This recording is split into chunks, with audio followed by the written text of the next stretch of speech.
नाजरीन आदाब, आप देख रहे हैं INN चैनल। मैं हूं शेख अहमद अली। आज की ख़ास बात में हम देखेंगे कई अहम कौमी और बैनुल अक़वामी ख़बरें। सबसे पहले बात बिहार की। सख्त मुकाबले, शख्सी हमलों और विकास के वादों के बीच आज बिहार के पहले मरहले की रायदही अंजाम पाई। इसके अलावा कोरोना का गैर दरियाफ्त वैक्सीन भी बिहार इंतखाबात की फ़िज़ाओं में छाया रहा।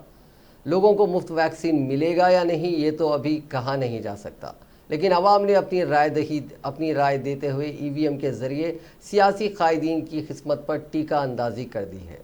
ये रायदही 71 हलकों के लिए अंजाम पाई। इस रायदही में 2 करोड़ बिहारी शहरी अपना हक़ रायदही इस्तेमाल कर रहे हैं, जो 1000 से ज़ायद उम्मीदवारों की किस्मत का फ़ैसला करेंगे।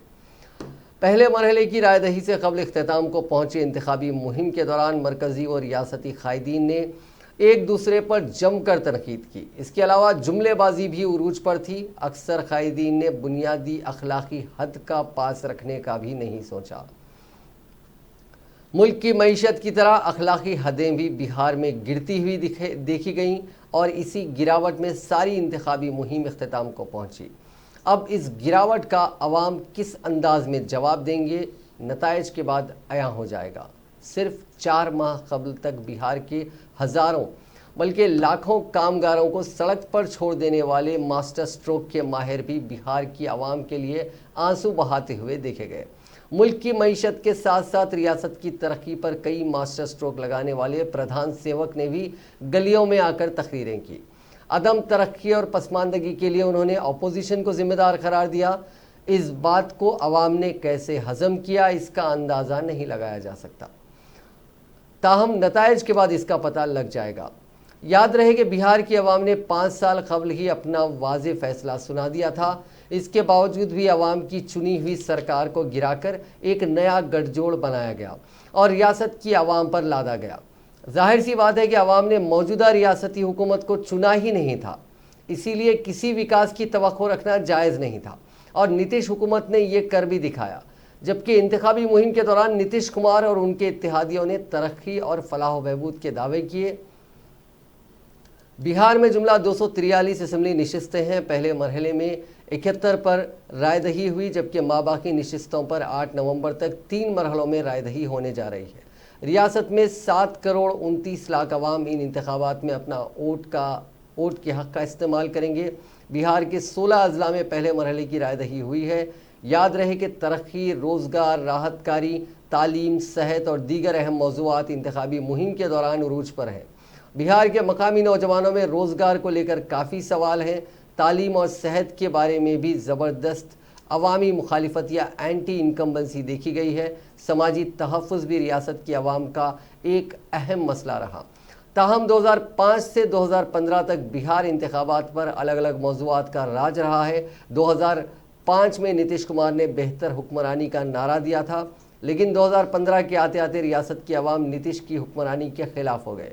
उन्होंने तब्दीली का बटन दबा दिया। साल 2015 में NDA इत्तेहाद को करारी शिकस्त का सामना करना पड़ा। इसके बाद क्या हुआ, ये बिहार की आवाम अच्छी तरह जानती है। आइंदा के लिए उन्हें क्या करना है और किसको अपना कायद मुंतखब करना है, ये भी आवाम अच्छी तरह जानती है। आपको बता दें कि बिहार में आज पहले फेज़ में 71 सीट्स पर वोटिंग ख़त्म हो चुकी है। शाम 5 बजे तक करीब 52% पोलिंग हुई। इन 71 सीट्स पर 2015 असम्बली इंतखाबात में 54.94% वोट पड़े थे। लोकसभा इंतखाबात में इन सीटों पर 53.54 वोट डाले गए थे। 2010 के विधानसभा यानी असम्बली इंतखाबात में इन पर 50.67% वोटिंग हुई थी। यानी इस बार वोटिंग 2015 के मुकाबले करीब 3% कम और 2010 के मुकाबले करीब 1% ज़्यादा है।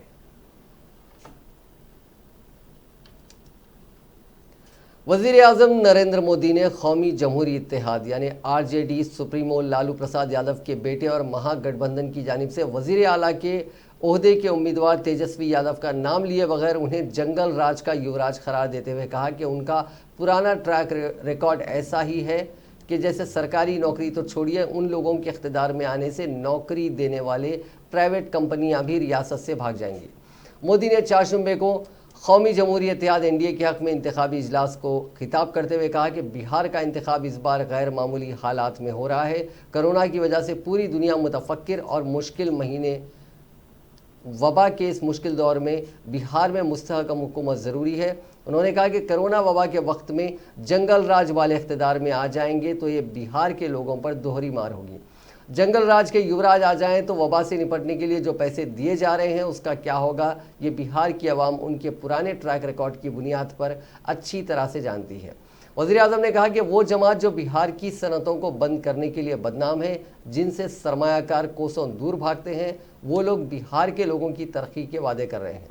उन्होंने कहा कि सरकारी नौकरी तो छोड़िए, उन लोगों के आने का मतलब है नौकरी देने वाली प्राइवेट कंपनियां भी बिहार से 9-2-11 हो जाएंगी।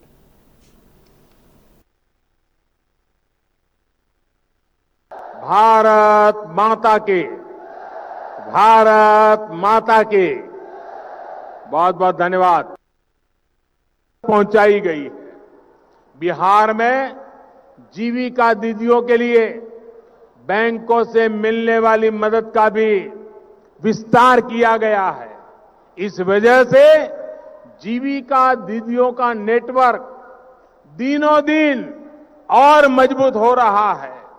भाई और बहनों, हाल में जो श्रम सुधार किए गए हैं उसमें देश की महिला श्रम शक्ति के लिए काम के सभी क्षेत्रों को पूरी सुरक्षा के साथ खोल दिया गया है। महिलाओं को पुरुषों के बराबर मेहनताने का कानूनी अधिकार सुनिश्चित किया गया है। बिहार में श्रम योगी पेंशन योजना के तहत लगभग 2 लाख श्रमिक साथी जुड़ चुके हैं। इसमें से भी लगभग 70,000 बहनें हैं। मुद्रा योजना में बिहार में 4 लाख से ज्यादा बिना गारंटी के ऋण आवंटित हुए हैं, जिसमें से लगभग 2.5 लाख बिहार की महिला उद्यमियों ने लिए हैं। देश के विकास में, बिहार के विकास में बहन बेटियों की इस भागीदारी को हमें मजबूत करना है। साथियों, बिहार को आत्मनिर्भर बनाने की भावना के साथ आपको इस बार अपना वोट भाजपा, जेडीयू, हम पार्टी और वीआईपी के गठबंधन यानी एनडीए को डालना है। याद रखिए, आपका एक एक वोट बिहार को फिर से बीमार होने से बचाए। कांग्रेस के साबिक सदर राहुल गांधी ने बिहार के चंपारण में इंतखाबी रैली को खिताब करते हुए रोजगार के मामले पर वजीर आजम नरेंद्र मोदी और वजीर आला नीतीश कुमार पर जमकर निशाना साधा। इस दौरान उन्होंने कहा कि आज वजीर आजम आएंगे और कहेंगे कि 2 करोड़ नौजवानों को नौकरी दूंगा, तो शायद अवाम उनको भगा दें कि कहें कि पहले किए गए वादे तो पूरा आपने नहीं किया। राहुल गांधी ने उसके साथ ही कहा कि कांग्रेस ने मुल्क को डायरेक्शन दिया है, राइट टू फूड, किसानों का कर्ज हमने माफ़ किया, हम मुल्क को चलाना जानते हैं, नौजवानों को रोज़गार देना जानते हैं, लेकिन एक कमी है हम में कि हम झूठ बोलना नहीं जानते। झूठ बोलने में हम उनका मुकाबला नहीं कर सकते हैं। राहुल गांधी ने इस दौरान कोरोना की वजह से लगाए गए लॉकडाउन के दौरान महाजिर मजदूरों को हुई तकालीफ का भी जिक्र किया। उन्होंने कहा कि नरेंद्र मोदी ने हर साल 2 करोड़ नौजवानों को रोजगार देने का वादा किया था, लेकिन मोदी जी ने आपको नौकरी से निकलवा कर भगा दिया। आप जैसे लाखों बिहारियों को भगाया। मजदूर हज़ारों किलोमीटर पैदल चलकर वापस आए, पीने का पानी नहीं था, खाना नहीं था, ट्रेन नहीं मिली, बस भी नहीं मिली, मोदी जी ने सबको पैदल भगा दिया। इसके साथ ही उन्होंने कहा कि मैंने मजदूरों से बात की, सभी ने कहा कि वज़ीर आज़म को लॉकडाउन करना था तो करते, लेकिन हमें 2-3 दिन क्यों नहीं दिए, हम बस ट्रेन से घर आ जाते। मजदूरों ने मुझसे पूछा कि लॉकडाउन किसी वार्निंग के बगैर एक झटके में क्यों किया। लॉकडाउन और नोटबंदी का जवाब एक ही है, ये बात आपको इलेक्शन में रखनी है।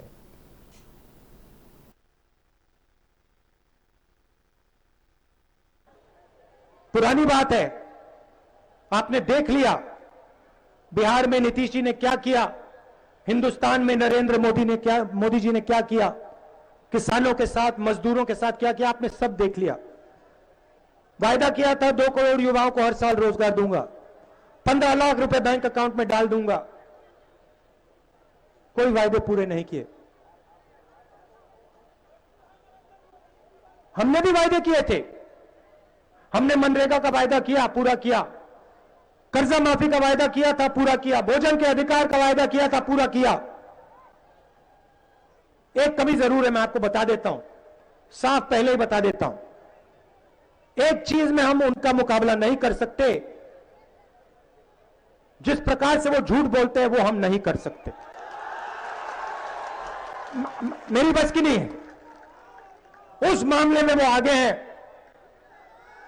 मैं आपको यहां गारंटी देने आया हूं, मैं आपको एक गारंटी देने आया हूं। गठबंधन की सरकार बनेगी तो वो सबकी सरकार होगी, हर जात की सरकार होगी, हर धर्म की सरकार होगी, हर डिस्ट्रिक्ट, हर ब्लॉक की सरकार होगी, और बिहार के भविष्य की सरकार होगी। और ये जो हमारी माताएं बहनें आई हैं, इनकी सरकार होगी। किसी 2-3 उद्योगपतियों की सरकार हम नहीं चलने देंगे। काम होगा तो 2-3 उद्योगपतियों का नहीं होगा, काम होगा तो किसानों का, मजदूरों का, छोटे दुकानदारों का, स्मॉल मीडियम बिजनेसेस का। बात करेंगे तो शिक्षा की बात होगी, रोजगार की बात होगी, स्वास्थ्य की बात होगी। नरेंद्र मोदी जी के परिवार की, नीतीश जी के परिवार की बात नहीं होगी। वजीर दिफा राजनाथ सिंह ने आज कहा कि सिक्योरिटी के मौजूदा हालात में फौज ने जिस तरह से कदम उठाए हैं और कार्रवाई की है, उन्हें उस पर फख्र है। राजनाथ सिंह ने चारशंबे के रोज़ फौज के तमाम आला कमांडरों से खिताब किया और उन्हें यकीन दिलाया कि हुकूमत मुसल्लह अफवाज को मजबूती देने के लिए किसी तरह की कमी नहीं छोड़ेगी। वज़ीर दिफा ने पीर को जारी फौजी कमांडरों की 4 रोज़ा कॉन्फ्रेंस से चारशंबे को खिताब किया। बाद में उन्होंने इस सिलसिले में ट्वीट करके कहा कि नई दिल्ली में आज फौजी कमांडरों की कॉन्फ्रेंस से खिताब किया। मौजूदा सिक्योरिटी के माहौल में फ़ौज की पहल ख़दमी पर बेहद फ़ख्र है। फ़ौज आज़ादी के बाद से ही मुल्क की सलामती और ख़ुद मुख्तारी के सामने आए चैलेंजों का कामयाबी के साथ सामना कर रही है। उन्होंने कहा कि चाहे दहशतगर्दी हो या इंतहा पसंदी का मसला हो या कोई बैरूनी हमला हो, फ़ौज ने उन ख़तरों का ख़ात्मा करने में अहम ताउन किया। दिफाई शोबे और खुसूसी तौर पर फ़ौजी असलाहत का जिक्र करते हुए उन्होंने कहा कि हुकूमत इस सिमत में आगे बढ़ रही है, फ़ौज की मदद के लिए पुरज़्म है जिससे वह हर शोबे में तरक्की कर सके। उन्होंने कहा कि हुकूमत अफवाज को ताकतवर बनाने में अपनी तरफ से किसी किस्म की कमी नहीं छोड़ेगी। वाज़ेह है कि मशरक़ी लद्दाख में एक्चुअल लाइन ऑफ कंट्रोल पर पिछले 5 महीने से चीन के साथ फ़ौजी तातुल जारी रहा है और फ़ौज ने इस पूरे वाक़े के दौरान मजबूती के साथ हालात का सामना किया है और चीन का उसकी हर चाल का करारा जवाब दिया है।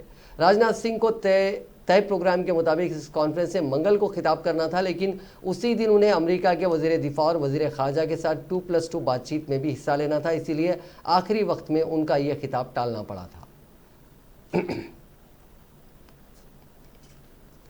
मशरक़ी लद्दाख में चीन के साथ जारी तनाज़े के दरमियान एयरफोर्स को फ्रांस से मज़ीद 3 राफेल लड़ाका तैयारे मिलने वाले हैं, जिससे उसके पास मजमूई तौर पर 8 राफेल तैयारे हो जाएंगे। ज़राए के मुताबिक फ़िज़ाइया को 5 नवंबर को फ्रांस से मज़ीद 3 राफेल लड़ाका तैयारे मिलने जा रहे हैं, जिससे फ़िज़ाइया के बेड़े में राफेल तैयारों की तादाद 8 हो जाएगी, क्योंकि उसे पहले ही 5 तैयारे मिल चुके हैं। इन तैयारों को अम्बाला एयरफोर्स स्टेशन में मुनक़िदा एक तकरीब में वज़ीर दिफा राजनाथ सिंह और उनके फ्रांसीसी हममनसब की मौजूदगी में एयरफोर्स के बेड़े में शामिल किया गया था। हिंदुस्तान ने सन 2016 में फ्रांस के साथ तकरीबन 59,000 करोड़ रुपए के 36 राफेल तैयारों के माहदे पर दस्तखत किए थे। फ़िज़ाइया को रवां माह में 4 से 5 राफेल तैयारे फराहम करने थे, लेकिन कुछ तकनीकी वजूहात की वजह से उसकी फराहमी नहीं हो सकी और अब बताया गया है कि 5 नवंबर को 3 तैयारे एयरफोर्स के हवाले कर दिए जाएंगे। सऊदी अरब की वजारत हज व उम्रा ने 1 नवंबर 2020 से उम्रा मनासिक के तीसरे मरहले के तमाम इंतजामात मुकम्मल कर लिए हैं। वजारत ने इस हवाले से उम्रा ज़ायरीन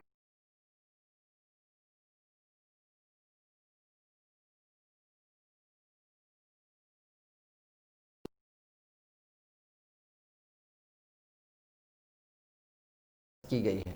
सऊदी अरब में आइंदा इतवार से उम्रा मनासिक के तीसरे मरहले का बाकायदा आगाज़ हो रहा है। उम्रा मनासिक के तीसरे मरहले के मौके पर मुतमरीन के अलावा के लिए मक्के मोज़म्मा में 1800 होटलों के 2.5 लाख कमरे मख्तस किए गए हैं। मक्के मोज़म्मा में 3, 4 और 5 सितारा होटलों के कमरों में ज़ायरीन के लिए सयाहों का प्रोटोकॉल लाजमी करार दिया गया है। उम्रा ज़ायरीन को कमरों में क़याम के लिए शेड्यूल के मुताबिक किराया वसूल किया जाएगा और उन्हें 3 वक्त का खाना भी मिलेगा। बैरून मुल्क से आने वाले उम्रा ज़ायरीन के लिए 3 दिन तक उन कमरों में क़याम करना होगा। तमाम उम्रा ज़ायरीन की आमद के बाद उनके कागजात और दीगर कवायफ की छानबीन के लिए हर ग्रुप के लिए एक अलग अफसर तैनात किया जाएगा। उम्रा ज़ायरीन के लिए मख्तस कमरों में 10% मुश्तबा मरीज़ों के क़याम के लिए होंगे, जिनकी वजारत सेहत की तरफ से तिब्बी सेहत की यकीन दहानी के बाद उन्हें मनासिक की इजाज़त दी जाएगी।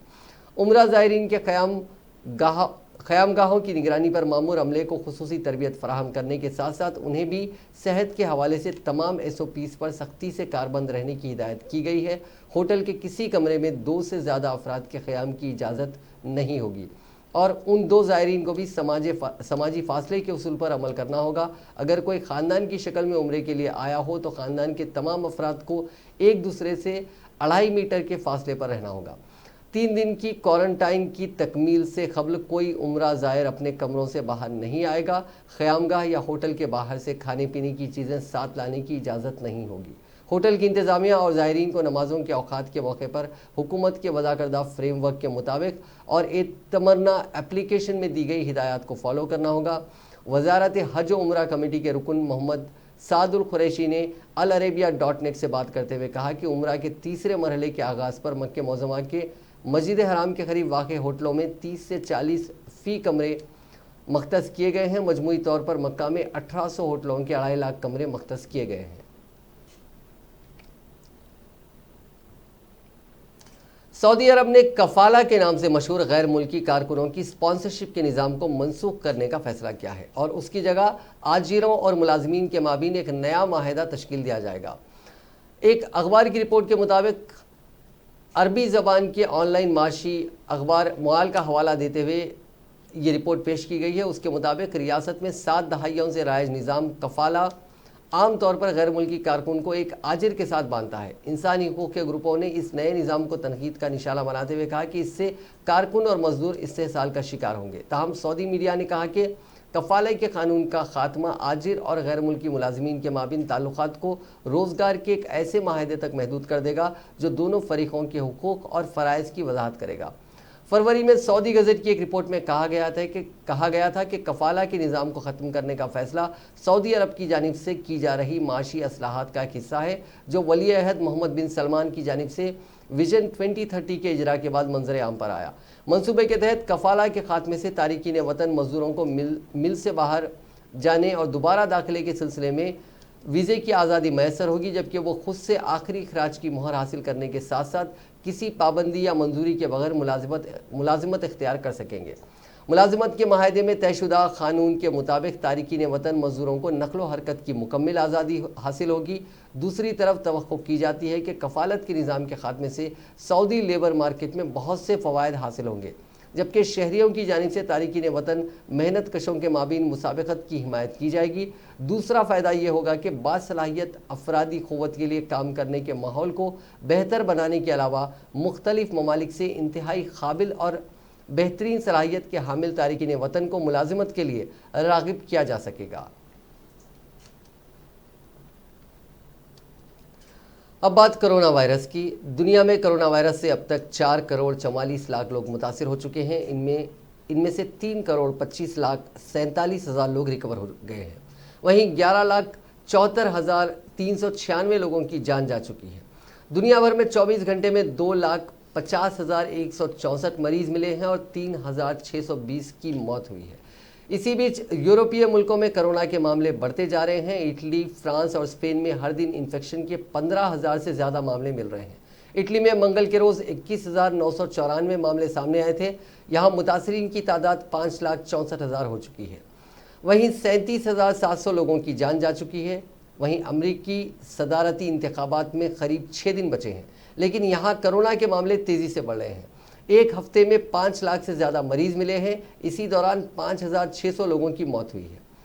इसी बीच चीन में 27 अक्टूबर को 42 नए मामले सामने आए थे। ये सभी मामले शिनजियांग में सामने आए हैं। हेल्थ अथॉरिटी ने कहा कि 22 केसेस लोकल ट्रांसमिशन के हैं। इससे ओहदेदारों की फिक्र बढ़ गई है। इसकी वजह यह है कि चीन अक्सर ये दावा करता है कि उसके यहाँ लोकल मामले नहीं हैं। चीन में अब कुल मिलाकर 85,868 केसेस सामने आ चुके हैं। मरने वालों का आंकड़ा 4,634 है। हिंदुस्तान में कोरोना वायरस के केसेस में एक बार फिर इजाफा हुआ है और ये एक बार फिर 40,000 को अबूर कर चुके हैं और एक ही दिन में अमवात की तादाद भी 500 तक जा पहुंची है। मरकजी सेहत और ख़ानदानी बहबूद की वजारत की जानिब से चारशंबे के रोज़ जारी ताज़ा तरीन आदाद-ओ-शुमार के मुताबिक गुज़िश्ता 24 घंटों के दौरान मुल्क में कोरोना वायरस के 43,893 नए केसेस रिपोर्ट हुए हैं, जबकि एक दिन पहले ही ये तादाद 36,470 थी। इसी मुद्दत के दौरान 58,439 कोरोना मरीजों ने वबा को शिकस्त दी, जिससे एक्टिव केसेस की तादाद 15,054 से घटकर 6,10,803 रह गई। इसी अरसे के दौरान 508 कोरोना मरीजों की मौत से हलाक होने वालों की तादाद 1,20,000 से ज़्यादा हो गई। जानलेवा आलमी वबा कोरोना वायरस से अब तक 79,90,000 अफराद मुतासिर हुए हैं, जिनमें से 72,59,000 शिफायाब हुए हैं। इसके साथ ही मुल्क में कोरोना वायरस से शिफायाबी की शरह 90.85% यानी रिकवरी रेट 90.85% हो गया है। एक्टिव केसेस की शरह 7.64% है, जबकि फैटेलिटी रेट यानी अमवात की शरह 1.5% है। मरकजी वजीर स्मृति ईरानी की कोरोना रिपोर्ट पॉजिटिव आई है। उन्होंने ट्विटर पर इसकी जानकारी दी। उन्होंने कहा कि बात कहने के लिए अल्फाज को ढूंढना उनके लिए मुश्किल काम है, इसीलिए वो आसान अल्फाज में कह रही हैं कि उनकी कोरोना रिपोर्ट पॉजिटिव आई।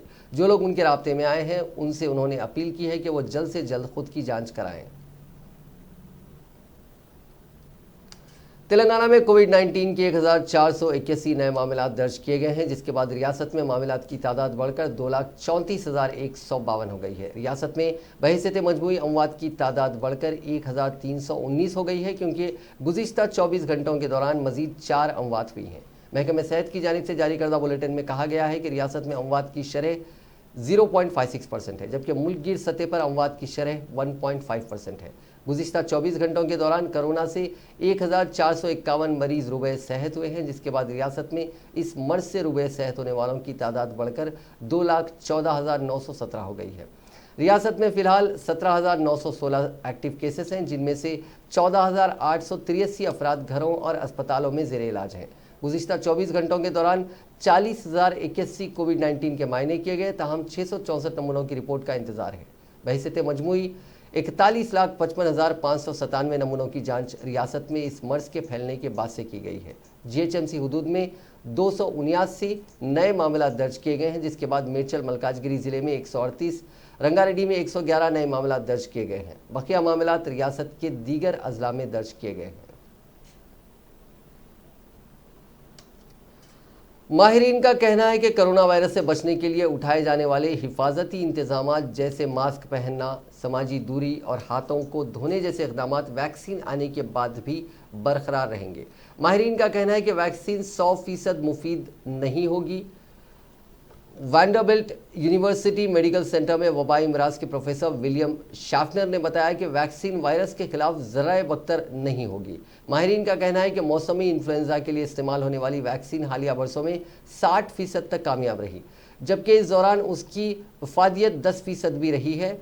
अमरीकी फूड एंड ड्रग्स एडमिनिस्ट्रेशन यानी FDA ने कोरोना वायरस की वैक्सीन के मुफीद होने के का मियार कम से कम 50% रखा है। FDA के लिए माजी में काम करने वाले चीफ साइंसदान जेसी गुडमैन के बकौल जुज़वी तौर पर मुफीद वैक्सीन ज़्यादा खतरे वाले तबक़ात के लिए सूदमंद होगी, जैसे फ्रंट लाइन वर्कर्स जो अस्पतालों में काम कर रहे हैं या जिन्हें सेहत की तकालीफ है, मगर ये तमाम आबादी के लिए मुफीद नहीं होगी। उन्होंने कहा कि जाहिर है कि ऐसी वैक्सीन आप 30 करोड़ अफराद को नहीं देंगे। सबको वैक्सीन दे भी दी गई तो भी वायरस के खिलाफ मुनासिब मुदाफ़ियत मौजूद नहीं होगी जो वायरस को फैलने से रोक सके। लेकिन माहिरीन का कहना है कि जुज़वी तौर पर कारआमद वैक्सीन भी इस तरह काफ़ी मुफीद हो सकती है। जो लोग कोरोना वायरस से मुतासिर हों, उनकी अलामात ज़्यादा शदीद ना हो और उन्हें अस्पताल ना जाना पड़े। मसलन जो लोग फ्लू की वैक्सीन लेते हैं, उन्हें फ्लू हो भी जाए तो उनकी अलामात ज़्यादा शदीद नहीं होती हैं। मगर गुडमैन के मुताबिक दूसरी तरफ ये खतरा है कि जिन लोगों को वैक्सीन लग चुकी हो वो गैर इरादी तौर पर वायरस फैलाने का सबब बन रहे हों। अमेरिका में अवामी जायजे कहते हैं कि वैक्सीन के आते ही इसकी खुराक लेने के ख्वाहिशमंद अफराद में कमी आती जा रही है। एक सर्वे में 50% अफराद ने यह जवाब दिया कि वो वैक्सीन नहीं लेंगे। कांग्रेस पार्टी ने जम्मू कश्मीर में ज़मीन खरीदारी से मुताल्लिक़ कानून में तब्दीली करके मुल्क के हर शहरी को वहां ज़मीन खरीदने की इजाज़त देने की मुखालिफत करते हुए कहा कि मोदी हुकूमत मनमानी करके लोगों की मंशा के खिलाफ कानून मुसल्लत कर रही है। कांग्रेस के तर्जुमान अभिषेक मनु सिंघवी ने चारशंबे के रोज़ एक प्रेस कॉन्फ्रेंस में कहा कि जम्मू कश्मीर के ताल्लुक से पार्टी का वाज़ेह मौक़िफ़ है और पार्टी की आला तरीन पॉलिसी साज कांग्रेस वर्किंग कमेटी में इस पर तबादला ख्याल किया गया। पार्टी हमेशा कानून मुसल्लत करने के खिलाफ रही है और जम्मू कश्मीर में पार्टी अराजी से मुताल्लिक़ कानून में तब्दीली के फैसले की मुखालिफत करती है। Relaxing for various reasons that exemption also. So therefore, I think this government has shown itself as a government of obstinacy, of political zid, of ramming down decisions through the throat on the ground that that ego issue is not consensual democracy. Thank you. Thank you, sir. Just if you have time to take the last question from you and I. Agraj wanted to ask a question. Agraj? Sir, my question was related to the law and order situation, especially in these 4 states, as whatever happened in Uttar Pradesh, Haryana, and now in Bihar. Do you really think the government really needs to be concerned about the deteriorating law and order situation? Because the kind of incidents that are happening and the way they are being dealt raises a big question, sir. My friend, you are asking a question in the words of studied moderation. I think that stage is well past. The government has to, first and foremost thing of reform, which is a very important point raised by you, is awareness and acceptance. Where is the question of reform if you are A, shutting your eyes, ears? You are shutting your eyes and ears like Gandhiji's those three creatures, you remember, to bad things happening under your nose. Number 2, if you shut your eyes, ears and mouth, where is the awareness? Number 3, if there is no awareness, where is the absorption? Number 4, if there is no absorption, where is the reform?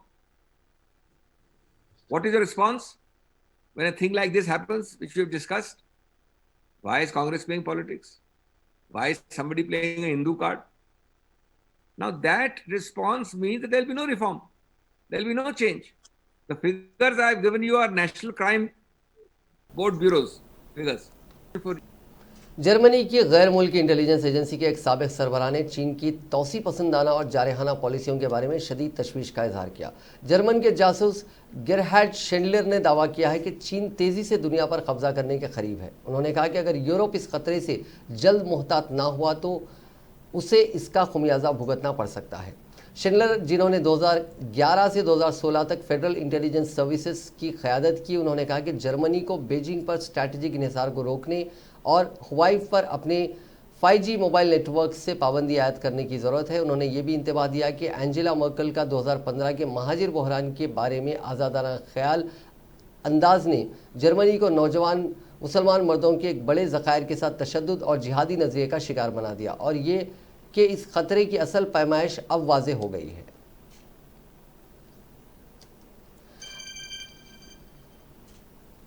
Afghanistan के खंदार सूबे में बर्री फौज और फ़िज़ाइया की मुश्तरका मुहिम के दौरान कम से कम 28 तालिबानी दहशतगर्द मारे गए हैं और 9 दीगर ज़ख्मी हो गए हैं। सूबाई पुलिस के तर्जुमान नासिर बरगज़ाई ने चारशंबे को बताया कि सूबे के अरगंदाब ज़िले में ज़मीनी और हवाई हमलों के दौरान तालिबानी दहशतगर्दों से शदीद मुठभेड़ हुई। इस मुहिम के दौरान 28 दहशतगर्द मारे गए और 9 दीगर ज़ख्मी हो गए। नाज़रीन, आज की ख़ास बात में बस इतना ही। आपसे कल मुलाकात होगी नई खबरों के साथ, नए एनालिसिस के साथ। फ़िलहाल दीजिए इजाज़त। खुदा हाफिज़।